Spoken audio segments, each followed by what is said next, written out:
You look fantastic. Don't I? You do. You look really good. For a mother, I think I'm hanging in there. I'm almost 40. What? Incredible. I know. It's, you look more than fantastic. Thanks. Very sexy. You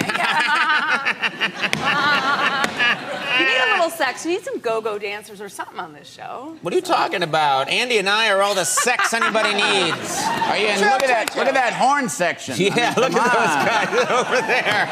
Look at them go. That was horrifying. Congratulations on your book. Thank you. The book, of course, about growing up Catholic, something I know a little bit about. I'm sure. Yes, we converted when I was 8 from Judaism. You say that Jesus, in this book, you say Jesus was your Justin Bieber. And I don't know what you mean by that. You know, my mom, I come from a very strict Irish Catholic family, and my mom really wouldn't let us have, like, Fonzie posters. That was, like, who was hot in my era. Yeah. On the wall. So we were allowed the Pope or Jesus. And Jesus, you know, had many different types of looks. He had, like, the suffering Jesus. Right. And the sacred burning heart Jesus, Yep. the hippie Jesus. So I had the hippie one on my wall, and I became hot for Jesus. That is so strange. Isn't I don't know. it? Well, first of all, I didn't even know you could get a Jesus poster anywhere. What are you talking about? They sold them at 7-Eleven back in the day. Like in your neighborhood, our Catholic neighborhood, it was so, I mean, you can get You would go to 7-Eleven and buy a Jesus poster. And so it sounds like it's a Jesus with, like, feathered back hair. That's right, with those baby blue eyes. And you know, in puberty, you're growing up, you're like, oh my God, Jesus is kind of hot. So he was definitely my Bieber. So other kids had pop stars on the Yes. wall. You had Jesus But it was a little bit confronting because, of course, at that age, as I started getting to puberty, What happened there? Did you have a small stroke? What happened? As I started to go, you are so repressed. You have no idea how Puberty. I bet you were too, though. I bet you were too. Me repressed? I don't think so. I had brought one particular time my boyfriend up to my room, and we were dry humping, as one would at that age. And what age are we talking about here? We're talking like 12. Oh. 12. For me, that would be 34.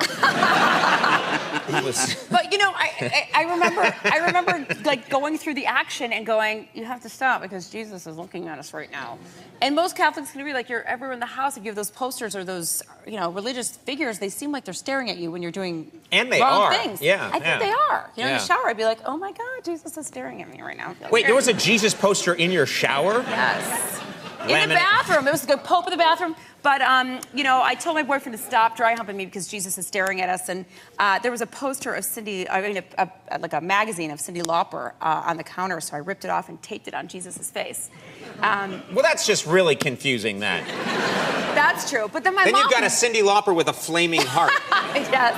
And then my mom walked in and busted us mid-dry hump, and saw Cyndi Lauper's face on top of Jesus, started screaming at me, ripped it off, and when she did, it ripped off Jesus' eyes. So I was like, awesome. Jesus can't see what I'm doing anymore. Now, I'm assuming in your family nobody talked about sex. No. Because, you know, it's not discussed in my family, and we're all in our late 70s. But, It's true. I mean, masturbation... What? I did not touch myself, I think, until I was 21. But... How did this break into a Dr. Drew segment? I mean, I love it. I really do. I think it's fascinating. But what do you mean you didn't touch yourself till you were 21? I feel like I should have Dr. Drew glasses. Tubby... We're going to take a call right now and find out. Tubby the teddy bear, though, was the one that did all the work. Because, you know, I was taught you will burn in hell if you go there or touch anything, so I just kind of rubbed my body on everything in the house. Corners, the bathroom, You rubbed your body up against a teddy bear because you weren't allowed to touch yourself. Yeah, so Tubby was going to burn in hell forever, not me. So then one day I came home from school, swear to God, true story, and my mom was having a garage sale, and she freaking sold Tubby after 4 years. I'm like, somebody has a stinky pubescent puberty bear that they just... With a giant smile on its face. Behind that there. Oh, Tubby. My God.